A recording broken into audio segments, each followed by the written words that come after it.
بونجور، اهلا بكم طلاب تانية ثانوي في فيديو جديد من فيديوهات شرح اللغة الفرنسية. النهاردة ان شاء الله ميعادنا مع مراجعة شاملة على الوحدة الرابعة لكلوب دي ديكوراتور، والمراجعة دي خاصة بالوحدة الرابعة كلها، وكمان عشان امتحان شهر ابريل هنعمل مراجعة على الوحدة الرابعة.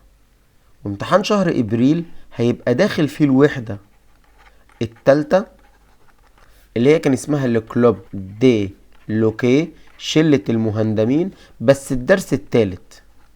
ومادام الدرس التالت يبقى احنا لازم نراجع الوحدة كلها، موجود لها فيديو على القناة. وكمان عندنا الوحدة الرابعة داخلة في امتحان الشهر لكلوب دي ديكوراتور، هيبقى عندنا الدرس الأول، وفي بعض المحافظات هيبقى كمان الدرس التاني. هنشرح الوحدة الرابعة كلها عشان امتحان الشهر وكمان امتحان آخر السنة. On va commencer. أول حاجة عندنا في الوحدة الرابعة حاجة اسمها les pièces de la maison،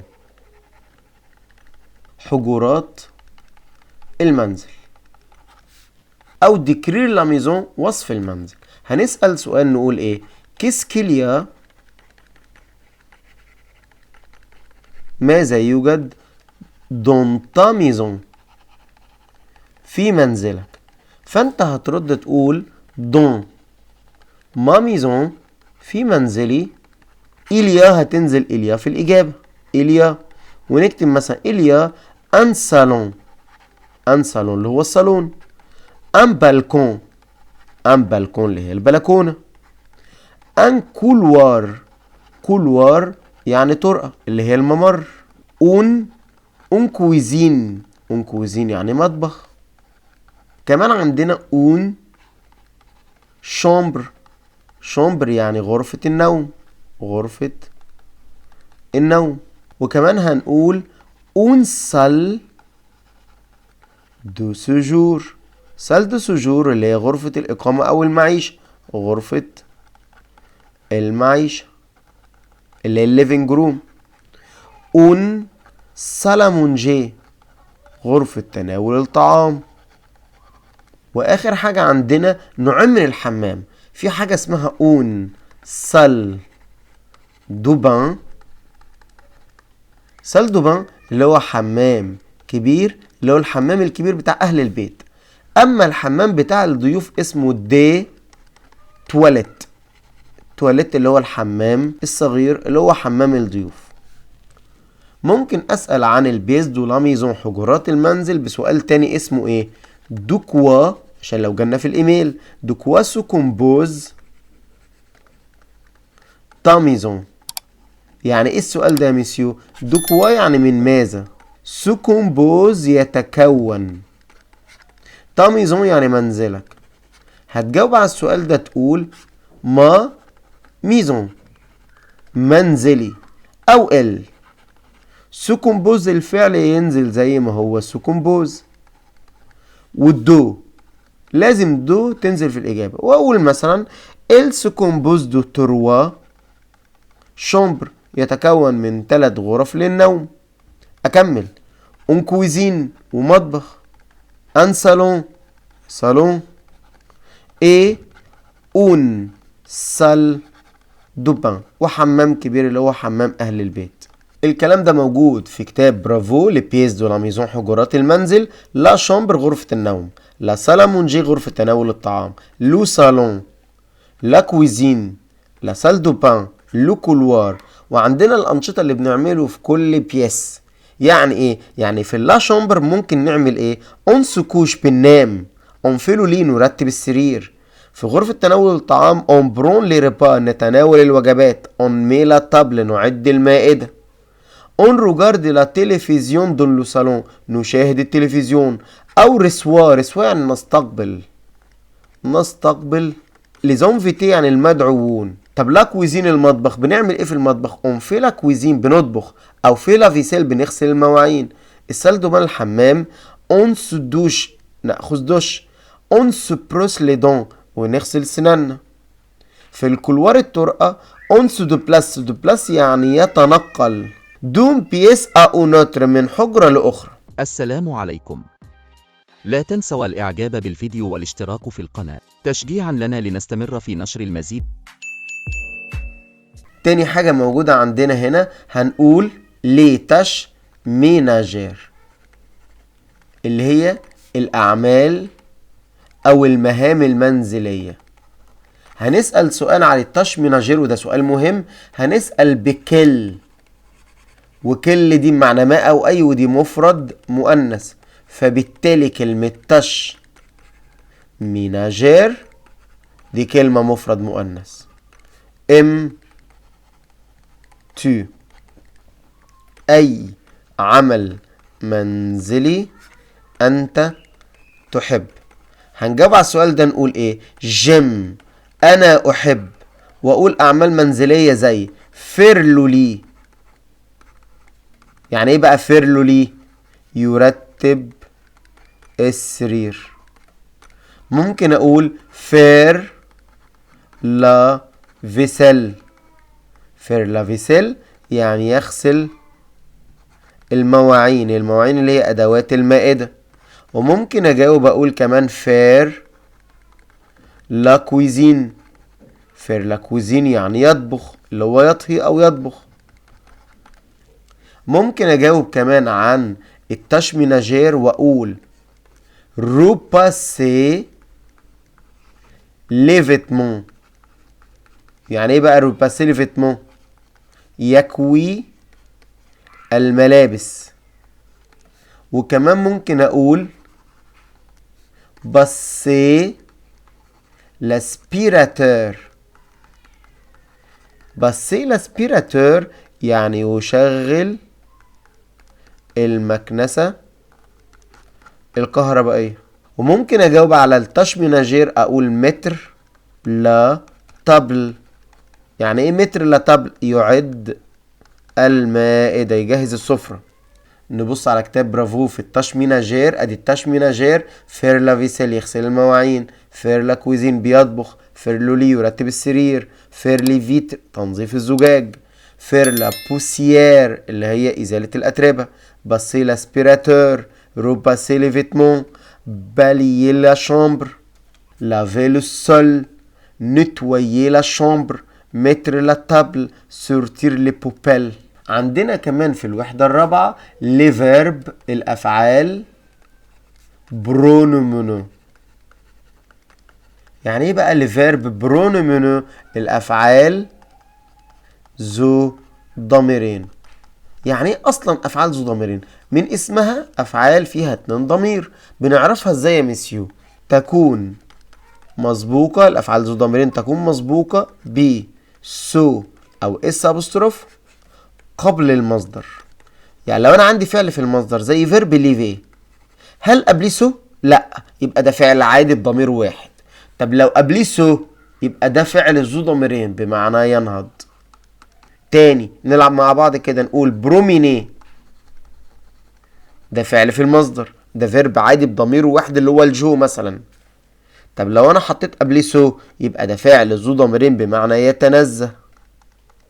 تاني لو انا قلت مثلا هنا فيرب كوشي، ده فعل مصدر بضمير واحد. طب لو حطيت قبليه سو يبقى ده فعل في المصدر بس ذو ضميرين بمعنى ينام. ابيي ده فعل عادي خالص بضمير واحد، فعل في المصدر. طب لو حطيت سو او اس ابوستروف يبقى ده فعل ذو ضميرين بمعنى يرتدي، ويبقى ده فعل ذو ضميرين عشان قبليه سو. انا بقى عندي السو دي تتحول السو او اس ابوستروف على حسب الفاعل. اللي هو ايه الفاعل؟ الجو ده الفاعل، التو ده الفاعل، ال والال. انا عندي بقى السو دي بتتحول تبقى مع الجو مو او ام ابستروف، فبالتالي ده الضمير الاول اللي هو الجو. اما المو او الام ابستروف ده بقى الضمير الثاني. التو ده الضمير الاول مع هنا تو او تي ابستروف، ال والال معاها السو او اس ابستروف. طب الناحيه الثانيه ضمائر الجمع، عندي نو ده الضمير الاول، لو لقيت سو تتحول لنو ده الضمير الثاني. الفو ده الضمير الاول معاها فو يبقى ده الضمير الثاني. ال والال ده الضمير الاول معاها السو او اس ابستروف يبقى ده الضمير الثاني. طب نصرف فيرب كده يا مسيو.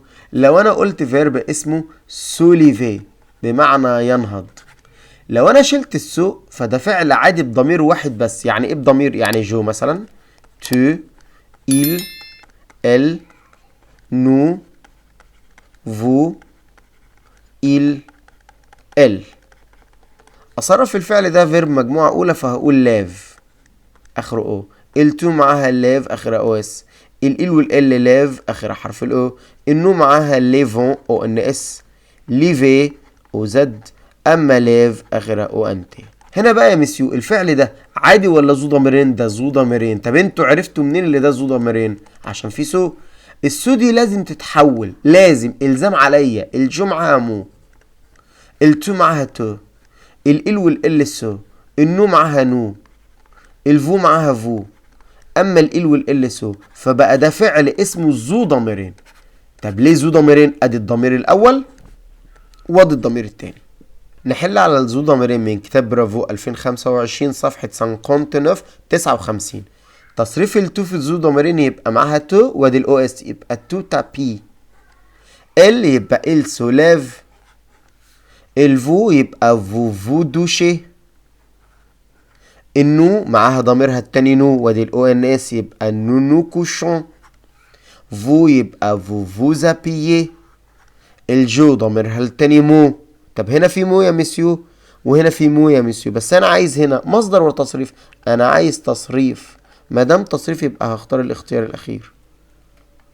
النو يبقى معاها نو ليفون. الأم بتساوي ايه اللي في التصريف يبقى معاها سولاف. الإيل يبقى سو بريبار. توت لا فامي يعني كل العائلة. تخيلوا يا جماعة كل العائلة دي مفرد بتساوي اللي في التصريف، مش كل العائلات، كل العيلة. العيلة هنا واحدة فهنختار سولاف. هنا بقى نبص على رقم 11 و12. هنا الأولاني متصرف اللي هو فيرب أليه، يبقى لازم التاني يكون مصدر. أنا عندي الاختيار الأولاني مصدر والاختيار الأخير مصدر. طب هتختار أنهي واحدة يا مسيو في الاتنين؟ أنا عندي هنا جو ده الضمير الأول معاه مو الضمير التاني فهختار مو كوشي. تاني الجو في عايز ذو ضميرين يبقى الجو معاها مو. بنفس الطريقة النو هنا الأولاني متصرف يبقى أنا عايز التاني مصدر. عندي هنا مصدر وعندي الاختيار التاني مصدر، بس أنا النو معاها ضميرها التاني نو فهختار نور فيي. نكمل شرح الوحدة الرابعة. ديكرير لا شامبر، وصف غرفة النوم. هنوصف غرفة النوم عن طريق لي موبل اللي هو الأساس الخشبي، وكمان عندنا لا ديكوراسيون اللي هي التزيين أو الديكور. هنسأل عن الأساس نقول إيه؟ كيسكيليا، ماذا يوجد؟ ممكن أقول تويا ماذا تمتلك. كيسكيليا دون تا شامبر، ماذا يوجد في غرفتك؟ كوم موبل كأساس. فأنت هترد تقول إيه؟ هتقول إليا يوجد، أو ممكن تكتب جي أنا أمتلك. أنلي، أنلي يعني سرير. ممكن أرد أقول أمبيرو، أمبيرو يعني مكتب. ممكن أرد أقول أون أرموار، أرموار يعني دولاب، دولاب خشبي. ممكن أرد أقول أون شاز يعني كرسي. وممكن أقول دي زيتاجير، دي زيتاجير اللي هي الرفوف أو الأرفف. طب لو احنا عايزين نتكلم عن الديكور هنقول كيسكيليا ماذا يوجد، أو كيسكيتويا ماذا تمتلك. كيسكيتويا دون تا شامبر، ماذا تمتلك في غرفتك. كوم ديكوراسيون كديكور، وكم هنا بمعنى مثل أو ك. فأنت هترد تقول ممكن تقول تويا أو تقول جي. نقول جي مثلا جي ان تابلو، ان تابلو يعني لوحة فنية. ممكن أرد أقول ان تابي يعني سجادة. ان ريدو، الريدو يعني ستارة.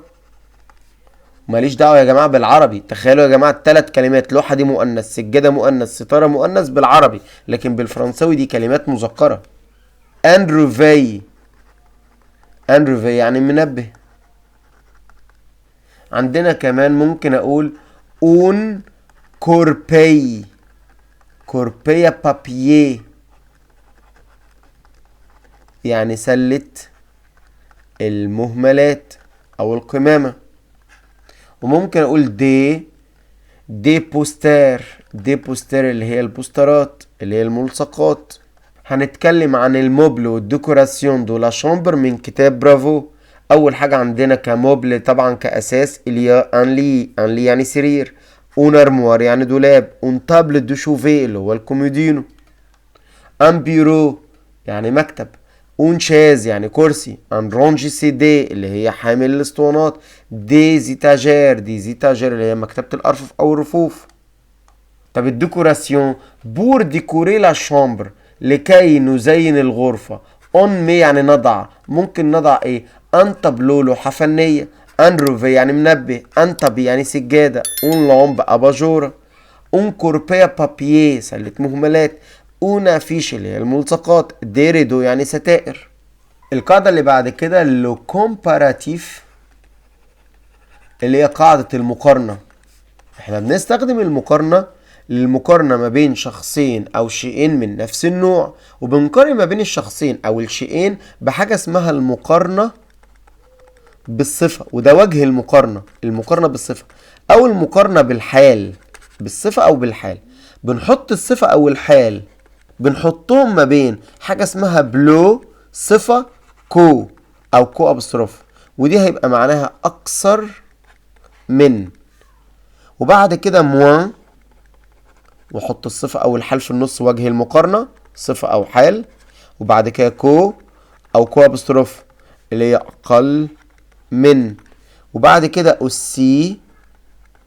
وبعد كده الصفة او الحال صفة او حال. وبعد كده كو او كو ابستروف اللي هي مساوي لي.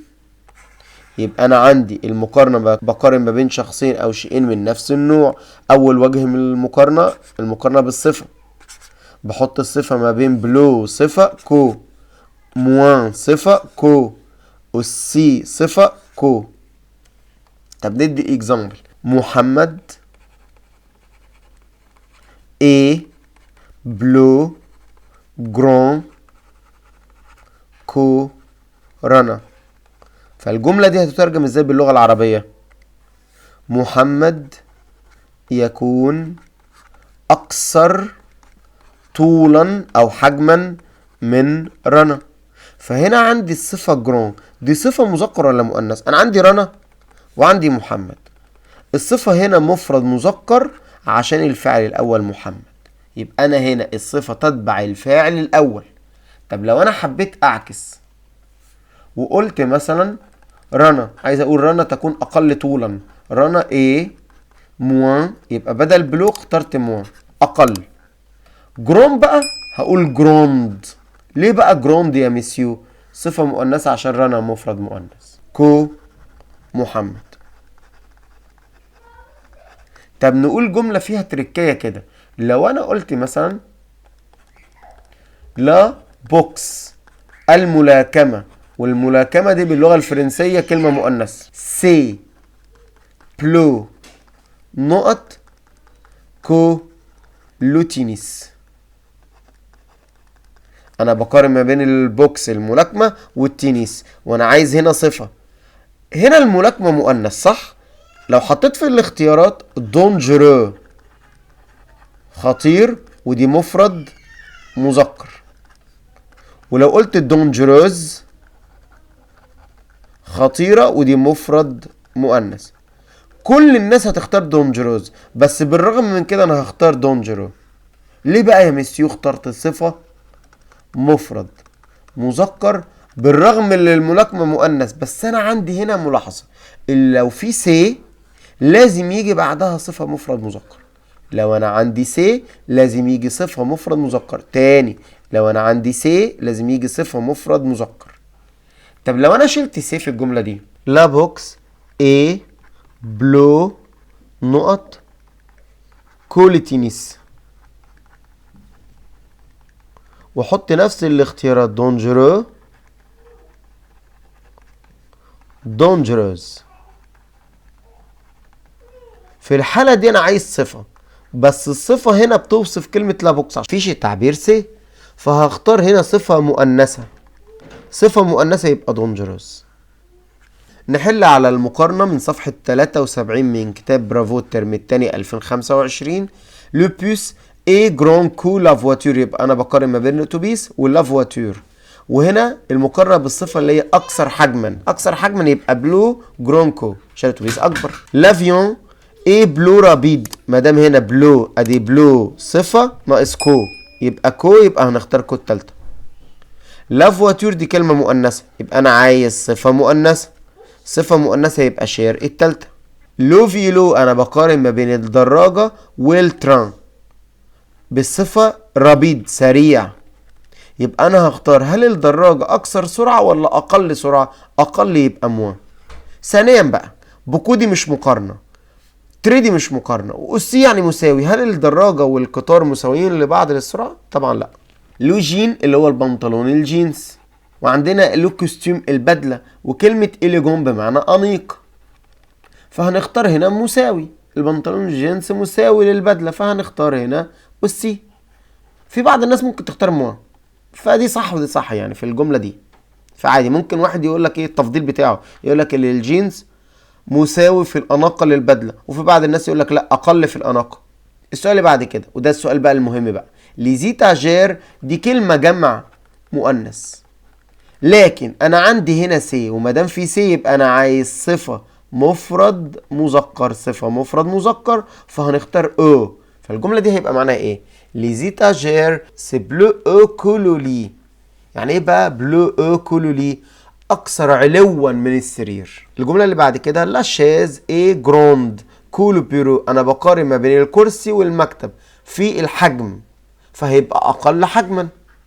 مو لو كنبه الكنبه اي بلو، انا عايز هنا صفه، الصفه على حسب الكنبه يبقى صفه مفرد مذكر، فهنختار جروند. نخش على حاجه جديده عندنا اللي هي دير سيكون بريفير، الحديث عن حاجة بنفضلها باستخدام بريفيري، وده فيرب مجموعة أولى. بريفيري مجموعة أولى. تصريف النوع السريع بقى نو يبقى نو بريفيرون. تصريف التو يبقى تو بريفير آخرها أو اس. مون جرون بير جدي بيساوي إيه اللي في التصريف يبقى بريفير الأخيرة. جو يبقى جو بريفير اللي آخرها أو. فو يبقى فو بريفيري آخرها أو زد. اما ما سور اي سونامي اختي وصديقتها بيساوي ال دي بلوريال، فهتبقى بريفير اخرها او انتي. اخر قاعده عندنا لو باسي ريسون الماضي الحديث، وده زمن عندنا جديد بيدل على ايه؟ يدل على احداث حدثت في الماضي لكن منذ فتره قريبه او قصيره، عشان كده سميناه ماضي حديث. يعني ايه ماضي حديث؟ يعني لسه حاجه حاصله من قريب. كلماته الداله، ايه هي الكلمات الداله؟ انا ممكن استخدم كل كلمات الماضي زي ايير بالامس وكلمات تانية كتير، بس انا اهم كلمه عندي بقى إليا. حد يقول لي إليا معنى يوجد، بس إليا في الفرنساوي لو جه وراها فتره زمنيه هيبقى معناها منذ. هيبقى معناها ايه؟ منذ. والفترة الزمنية دي طبقا للزمن بتاعنا لازم تبقى فترة زمنية قصيرة. يعني ايه يا ميسيو؟ يعني مثلا لو انا قلت إليا دو زور، هل ينفع اقول يوجد ساعتين ولا منذ؟ منذ ساعتين. ليه بقى منذ ساعتين؟ عشان دي فترة زمنية.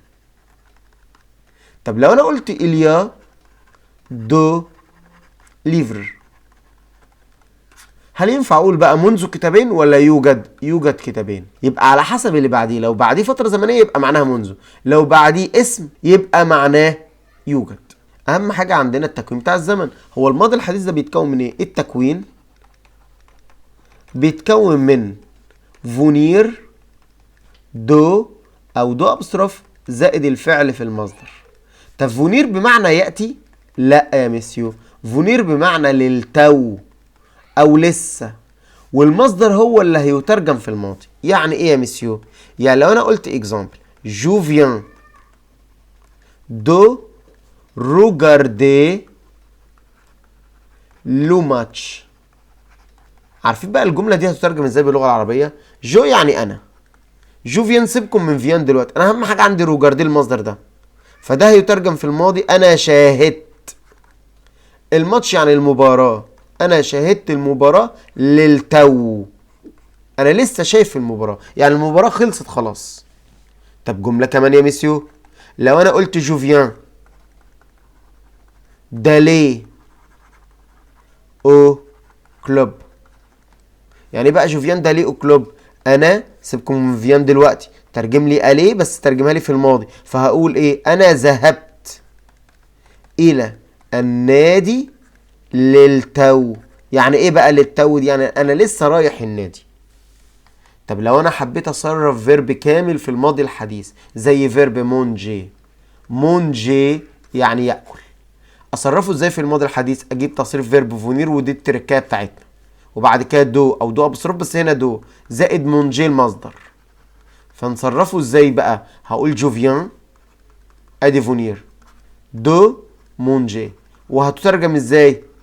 انا اكلت للتو، انا لسه واكل. تو فيان دو مونجي، انت اكلت للتو. il و elle vient دو مونجي، هو او هي اكلت للتو. nous venons دو مونجي، نحن اكلنا للتو. vous venez دو مونجي، حضرتك او انتم اكلتم للتو. il او elle viennent دو مونجي، هم او هن اكلوا للتو. نحل على الماضي الحديث من صفحة 87 كتاب برافو الترم التاني. سيلين اي مارتين بتساوي ال دو بلوريال، فهنختار فين دو فير لي ماجازان. يعني بقى الجملة سيلين ومارتين تسوقوا للتو، لسه مخلصين التسوق بتاعهم. تصريف التو يبقى تو فيان عشان هنا الدو زاد المصدر، نو ودي دو زاد المصدر يبقى ناقص لي فونير يبقى نو فونون. il يبقى il vient. جو فيان دو زائد المصدر، فونير دو المصدر. انا عندي هنا سوليفي دي مصدر وموليفي دي مصدر، طب اختار انهي مصدر من الاتنين؟ انا عندي جو ضميرها التاني مو، يبقى اختار موليفي. تو فيان دو فونير دو المصدر، المصدر يبقى متر. جو فيان دو فونير دو المصدر، واختار المصدر بس اختار الضمير التاني على حسب الجو معاها مو، يبقى جو مابيي. mes enfants viennent دو، فين دو زائد المصدر، يبقى هنختار سوليفي، هي الوحيدة اللي مصدر. ما سور يبقى انا عايز فونير دو المصدر عشان انا مديني مصدر، ناقص فونير دو، فونير دو يبقى فيان دو. اون بتساوي ايه اللي في التصريف، فهنختار هنا فيان دو.